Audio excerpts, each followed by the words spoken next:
Enrique Iglesias along with Ciara, it's Taking Back My Love. My guests of the day are connecting with me from different parts of India.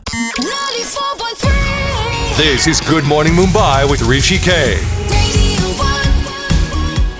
Okay, guys, welcome to another one of my sessions. I have with me Dhaval Monani and Dr. Miniya Chatterji. They are a affordable housing as well as a sustainability expert, respectively. And they're both associated with the Anant National University. Hi, how are you, Dhaval? Hi, Hrishikesh. I'm good. Glad to be here. And thanks for joining us, Dr. Miniya. Thanks, Hrishi, for inviting me. All good. So, these are unprecedented times, and obviously unprecedented times call for unprecedented measures. We're hearing all these wonderful stories, apart from all the gloomy stories, about how, for example, here in Mumbai city, the NSCI Dome Stadium in Worli has been taken over and converted into a 500-bed quarantine facility. And in that aspect, the two of you, along with your teams, have been working very actively to try and improve our facilities. So, Dhaval, I'd like you to start on really your contribution and what you've achieved thus far, what you're hoping to achieve on the ground. So, Hrishi, what we realized that the biggest challenge facing us in setting up quarantine facilities is the cost and the availability of equipment. And our research and, a little bit of deep dive showed that with some creative thinking, we can come up with alternates that can not only be scaled up very fast, but also be more economical, because at the end of the day, we have some resources and we want to stretch them to target as many people as possible. So one thing we did was we came up with this whole concept of using corrugated cardboard for furniture. Now, corrugated cardboard has been used before, but it has an inherent challenge that being paper, it cannot be disinfected, and it can lose its strength if you do pocha or water falls on it. So we came up with a solution and we went to the packaging industry for that, and we laminated it on one side. So what that does is that it can be disinfected, laminated, reused, and it is completely safe, recyclable, and it gives us a lot of strength. So we expect that beds and stuff like this can last more than a couple of years maybe. So that, and they cost a fraction of what it costs to get a normal bed. Second thing, that they are very light, can be packed in a very small space and transported across the country. Now we realize that the two biggest things that we need is beds, and we call them side tables or medicine boxes in medical parley, where you have to keep your medicines and instruments and all. So we came up with designs of those two, and we are furnishing these COVID recovery facilities with them. They have already been set up in Bombay, in Nachambagh, and very well received. And we are in the process of coming up with 2-3 more products that can be used, divisors, medicine cabinets. Now all of these things are very easy to scale up. So we can actually, in a week's time, have X thousand beds running at any place. Fabulous. Dr. Miniya Chatterji and Professor Dhaval Monani, keeping in mind both the short-term goal and the long-term implications, they've chalked out effective solutions at a low cost to try and beat COVID-19. More conversation up ahead, but first let's listen to Finesse by Bruno Mars and Cardi B. I'm Hrishi K, and you're tuned into 94.3 Radio 1 World, your station. Justin Bieber and Ariana Grande, the new worldwide hit Stuck With You. My guests of the day are two very fine minds who are working to build COVID recovery centers. Dr. Miniya Chatterji is a sustainability expert and Professor Dhaval Monani is a low-cost housing expert. More with them. 94.3. This is Good Morning Mumbai with Hrishi K. Dr. Miniya, as working in the field that you do, as well as anybody else that there is so much said about banning plastic in this country fundamentally because there are so many people who are living below the poverty line. It's very, very difficult for people to just give up plastic consumption, especially the poorest of the poor. And you would also, in that aspect, advocate a replacement or give them, more available options if we have to get rid of the plastic, as opposed to just banning the use of plastic without giving any other option. So let's talk about that. And with regard to PPE, the protective equipment that we are seeing, a lot of people are turning around and saying a lot of that is plastic. You could argue that in medical health emergencies like this, you shouldn't think of those things. But, it is a vicious cycle, isn't it? Rishi, firstly, I would like to make a little disclaimer that how I look at sustainability, and I teach this also in various universities, I'm a practitioner of that, is it's not only about the environment, or nor is it only about CSR. The way I've been looking at it and practicing it is that it basically comes down to involvement of all stakeholders in order to do things for the benefit of all stakeholders beyond just shareholder value. So that group of stakeholders includes the flora and the fauna, but it also includes, people like you mentioned, rag pickers or consumers of plastic. So that for me is sustainability. And I've been an adjunct professor at Sciences Po Paris for the last 4 years. I teach that in all the organizations that my company Sustain Labs takes up. That's what we advocate and that's what we practice. So in a country like India and other emerging economies, where along with environment and the consequences of climate change and environmental degradation, we also have other crises to deal with, which is poverty and shelter, which food security, poverty, shelter. So these issues need to be also handled in the same solutions. So you're absolutely right. We can't just outright ban plastics. There is a way to do that. And in my experience, it's often very local. Different communities, different locations have varying occupations and structures in which they operate. And any kind of policy related to environment needs to take into account these other issues that specific location has. And those policies need to be rethought, reformed, and rolled out accordingly. So even for PPPs also it's the same thing. We are in a disaster situation. It's a health disaster. We need to make sure that in the urgent, that right now people are saved, people's lives are saved in a manner that in the mid to long term as well, things roll out smoothly. So given that context, what we're looking at is that making these structures, these spaces for COVID recovery, the way we're doing it is in spaces which can be kept for the mid to long term, Hrishi. So instead of taking up schools, for example, which the Kerala model was doing earlier, for example, we're not taking up schools as a top priority because schools at some point, workplaces at some point need to open up. A more sustainable solution is taking up spaces which we feel that in the mid-term, the long term will not be needed because COVID is not going anywhere unless a vaccine is formed. Taking up marriage halls, community halls, large halls and spaces, which are lying vacant and which we can, take up using the community to build it, using local ways like what Dhaval said, cardboard manufacturers to actually build it. Feasible, sustainable solutions to build quarantine centers. Dr. Miniya Chatterji and Professor Dhaval Monani shall be back only after we hear some Ava Max and Salt. This is 94.3 Radio 1, One World, your station. My name is Hrishi K. Adele is rolling in the deep and I'm chatting with these vibrant COVID warriors. Yes, that's what I'd like to call Dr. Miniya Chatterji and Dhaval Monani, associated with Anant National University. They're not only working to build COVID recovery centers, but also producing cardboard beds for the facility and making visor masks for frontline workers. More conversation. 94.3. This is Good Morning Mumbai with Hrishi K. Dhaval, would you give us some more examples of spaces that you're working with currently? You mentioned a few in Maharashtra, in Gujarat. Would you? We're working in Kerala and Maharashtra. Okay. And as Miniya said, this started off on some work we were doing on vacant housing, and we realized that India has a lot of vacant hard infrastructure. And what I mean by that is, marriage halls, community halls, vacant buildings that have been built and not occupied. Now, these things are there. The expenditure is already done. And a lot of them are owned either by the government or by community organizations, without any financial interest. So we actually came up with a model that we can utilize them, and these places usually have your electricity, your sanitation and all done. So furnishing them is very easy and fast. Second, from a medical point of view, you have to see that, these spaces need to be large. They cannot be small rooms because the nurses and doctors have to keep an eye on a large number of patients. So looking that, we came up with this model. We are doing a COVID mid to mild recovery in Kerala. We are doing COVID recovery mild and quarantine in Bombay. Hopefully we'll be expanding in other locations as well. But the model seems to be making sense because I would say we are furnishing them and getting them operational at the cheapest per bed cost in the country right now. Because for the serious cases, in any case, we've just had the Mumbai Municipal Corporation turning around and saying that they are going to take over emergency facilities in private hospitals, which, was a long time coming. And it's about time that, this kind of a public-private partnership started happening. But for the mild cases and, the quarantining, I think what you've talked about is really the solution. So, Dr. Miniya, how does it really work? I just want to understand how you guys go about the planning of it. Yeah.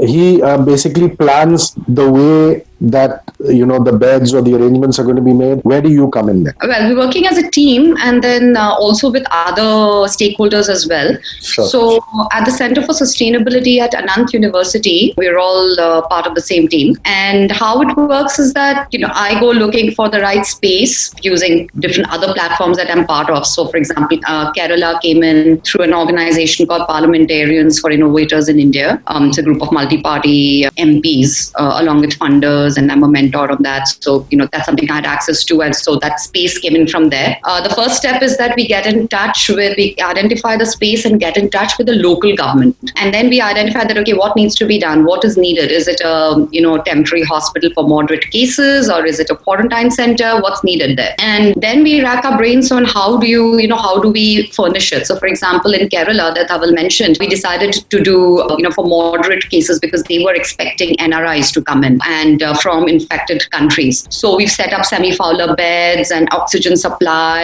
and, your syringes and pumps, everything. And that's done together. Then we have a partner called Habitat for Humanity because they have people on the grounds, and we had signed an MOU already a few months ago. So they come in to set it up, which is extremely important, because they have the manpower on the ground, right from taking pictures of the various spaces that the local government's giving us to actually hiring the labor and setting it up. That's what they do. And we send them all the equipment, by trucks all the way from Gujarat to the location. And we did the same thing for Bombay as well. It was Milind Deora got us the space. He got us in touch with BMC. Milind is a friend of mine, and we got in touch with BMC. And with BMC, Milind, and also some local MLAs, we identified spaces. Habitat went in and took pictures. We figured what needs to be done, how many beds, what equipment, what's needed, and we filled that up. One of the innovations which came up with laminated cardboard furniture that came to our mind spontaneously because we're like, oh my goodness, Bombay needs so many spaces. We can't be using heel beds. So that's how it's operating, and it's just on, the scale up is just going very fast. Innovating and trying to get a grip on the COVID situation. These bright young minds, Dr. Miniya Chatterji and Professor Dhaval Monani. We're going to continue chatting up ahead. Don't go anywhere. But first, some Ricky Martin and Livin' La Vida Loca. I'm Hrishi K, and you're tuned into 94.3 Radio 1. One World, your station. Mr. Probs with a hit called Waves. Dr. Miniya Chatterji and Professor Dhaval Monani are my guests of the day. They, along with their teams, are working closely with state governments and have managed to build 4 COVID-19 recovery centers with 500 beds across Mumbai and Kerala. Good on them. And we're finding out more.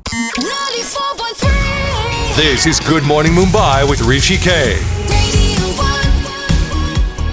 And I know it's not your field, as it were, per se, Dhaval, but there is an urgent need for innovation today more than any moment in the past. I mean, even if you look at low-cost ventilators, hospitals are running out of ventilators. We need innovators to come up there. And, both of you have been part of think tanks, have been part of, councils where creators have come in and created stuff. You think that now we're rising up to the challenge? Innovators are coming through. I was reading somewhere that we had the first electric car 8 years before Tesla had it, and and that's a prime example. I mean, we should be in the forefront of innovation, saying let's build these low-cost ventilators, for example, and get it up and running on the ground. Are you seeing that change, Dhaval, on the ground? Yes, actually, I think over this last 2 months, people have been looking at more and more ways to help out, I would say, rather than take advantage. Because there are companies that are actually putting their resources and even startups. So there's another startup I know which is trying to build low-cost homes for migrants when they come back. Because even though the government is doing a lot of stuff, the scale of the problem is so large in India that without thinking out of the box, thinking of alternate solutions that work in our context, we'll never be able to solve this. So you rightly mentioned low-cost ventilators. We're also working on low-cost testing labs. So everybody's figuring out that, there are solutions possible, which we look at it from our Indian perspective, which work fine. And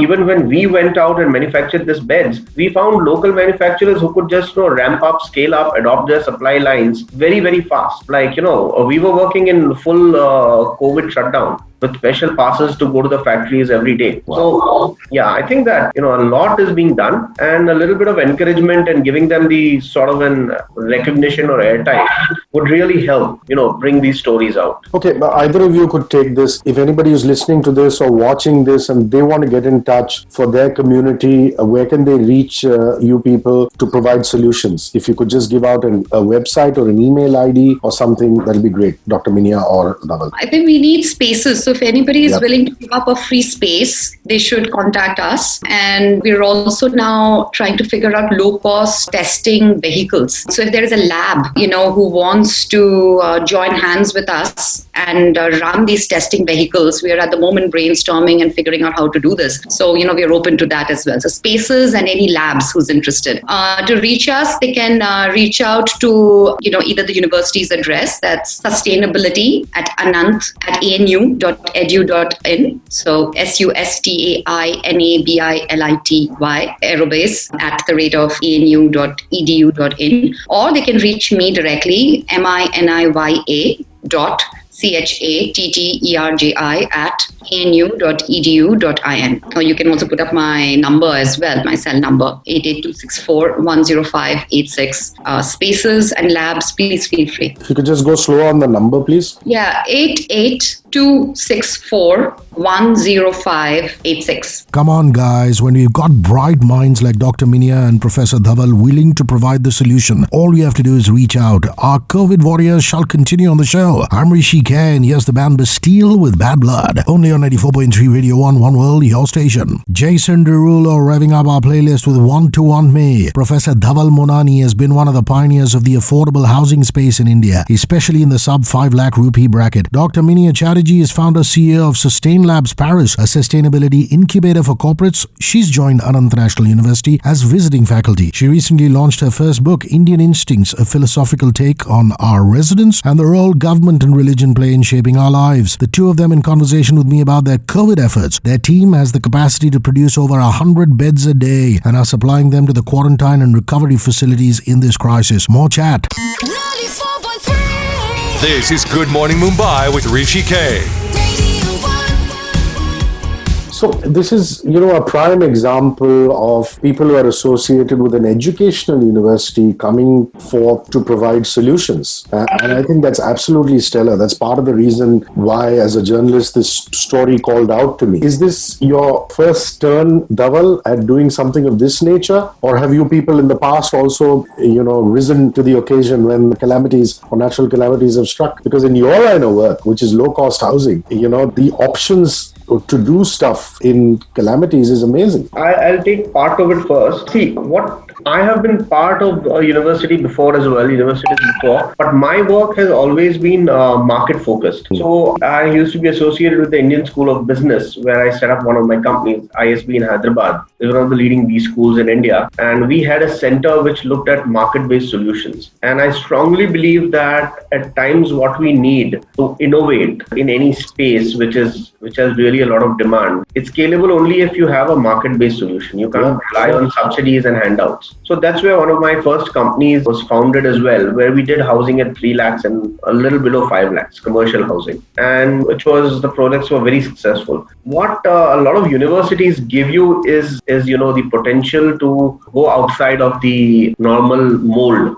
of thinking. So at Anant, we are looking at it from more than one perspective. Apart from the low-cost perspective or sustainability perspective, we're also looking at innovations that can be scalable. So that, for me and for us, it's always the key. If I can't scale it up, it will never, reach the people or solve the problem that we intend to. Dr. Chatterji, I was going through the program schedule. You have something very interesting starting in August. Is that another innovation camp or something like that? A course? Yeah, that's the Fellowship for Climate Change. We're really excited about that. There's a lot of anxiety in the world about climate change. And so we've brought together really the pioneers in solutions for climate change. It goes back to, Hrishi, what you said, that climate change in the context of India and the emerging world, where issues like food security and shelter are equally important as the consequences for climate change. So people like Chetan, you mentioned the electric car. He discovered, so Chetan and Mustafa Pamokas, and Arunabha Ghosh, and then there's Laurence Tubiana and Adam Burback internationally as well. So these are all people I've worked with in the past, and they've come together as mentors to the fellowship. And we went out while, looking for candidates. And honestly, in the month of January, I was almost having sleepless nights at who's going to apply for this. But we just closed applications on the 15th, and we had a stellar number, like 1035 applications, and over about 600 queries. And for just 20 spots, which we had to increase to 25, and we had applications from 28 countries, and the age range from 14 to 64. The shortlisted candidates are 14 to 64. The 14-year-old who's shortlisted is amazing. Like, he's made a climate change documentary, given TED Talks. 17-year-old from Australia, he speaks more sense than most 40-year-olds I've met. So, and we have ex-CEOs and people running companies, and it's an amazing shortlisted group. So I'm really excited about it, and it'll be a one-year program. The whole objective, Hrishi, is that you have these pioneers who are the mentors, to the program, but we need more hands on board, because these solutions that the mentors have created, from electric cars to renewable to climate policy, innovative climate financing, all that needs to be scaled up. And just as Dhaval said, for me, scale is very important. I've written about equality or the lack of it in India. Everything that I've done, it's always about making sure that not the 1% in emerging countries, but then the most vulnerable part of the community needs to benefit from growth. So, these solutions which the pioneers have come up with need to be scaled up, and these fellows that every year, it's an annual program, these are the people who will be joining hands with these mentors after the fellowship ends and during the fellowship as well through mentorship, to power up these solutions so that they can truly be scaled up to benefit everybody. Sounds fascinating. A last leg of conversation with Dr. Miniya Chatterji and Professor Dhaval Monani with me, Hrishi K. Hang by and listen to some Daughtry and Waiting for Superman. We'll be back. Lady Marmalade, what a classic. This is the All Saints Girls and their version. Professor Dhaval Monani is speaking to me this morning. His areas of interest are urbanization, affordable housing, financial instruments related to the real estate and urban sectors, and human-centric design. Along with him is Dr. Miniya Chatterji. She's been working on embedding the values and techniques of building sustainable habits amongst the next generation of leading architects and urban planners in India. The two of them are faculty at Anant National University, and we're talking about their COVID-19 relief and innovation efforts. 94.3. This is Good Morning Mumbai with Hrishi K. Let's just keep an eye on the future. Often people are worried that in affordable housing, like we just mentioned very briefly, the COVID situation is not going away anytime soon. We have to learn to live with the virus, at least till the vaccine is out or till herd immunity doesn't happen. People are always a little worried about how will affordable housing allow us to live in isolation. And you've built some very, very interesting models, and some of them have been implemented here in Mumbai city. And you definitely think that is possible. Dhaval, let's talk us through that, please. Yes, see, every challenge that comes, we need to rethink the solutions. So till now, if I were to say that, Dharavi can be built not dense, that's not going to happen. But then if we have to rebuild it, we have to rethink some of the paradigms that we've already worked with. Places like Mumbai are some of the most difficult, some of the most challenging, but also from any perspective, the most interesting, because they give you scale. And with scale, usually costs come down, solutions can be implemented. So we've looked at various models and we've tried to break away from a certain, there's a certainty. People say, oh, you go vertical, you use FSI, that works. But we found it doesn't, a lot of times. And Bombay, for all its challenges, we've managed to find that, there are solutions that we are coming up with in 2 or 3 suburbs that might go against the conventional norm. And these are completely private-based solutions. They are not subsidized in any way. So we will have to look for them, because the vertical developments that have happened till now, they will have to be modified. The way they are. We'll have to give more space. We'll have to give more ventilation. We'll have to design it in a way that people don't come in very dense contact. But I think that's a sort of a thing that will have to evolve over 2 or 3 months. It cannot happen. Sure. I read an article which you had written where you had said sustainability is not just about corporate social responsibility, and that really rung very true with me, Dr. Chatterjee. I want to end by asking you, I mean, the first thing that people will turn around and do is, and I've seen large corporates already saying this, saying, oh, revenue is hit. Who can think about sustainability in the environment right now? And that's exactly your point, which earlier on in this conversation, you turned around and said that it can be low cost and it can be scalable. And despite the COVID situation, this is a wonderful opportunity, isn't it? See, I think absolutely. So, and this is a great example of everything that I have been saying and writing earlier on, that, when companies go into losses, the first place where the tap runs dry is CSR and R&D. See, I come from a, very hardcore private sector background. I started as an investment banker at Goldman and then the World Economic Forum, and it gave me a lot of, and then Jindal Steel and Power, manufacturing infrastructure and stuff. So it gave me a really good insight into how corporations work. And the only way to get businesses to do good, which essentially is what I do, is to have an incentivized structure where, you create incentives for businesses to gain as well.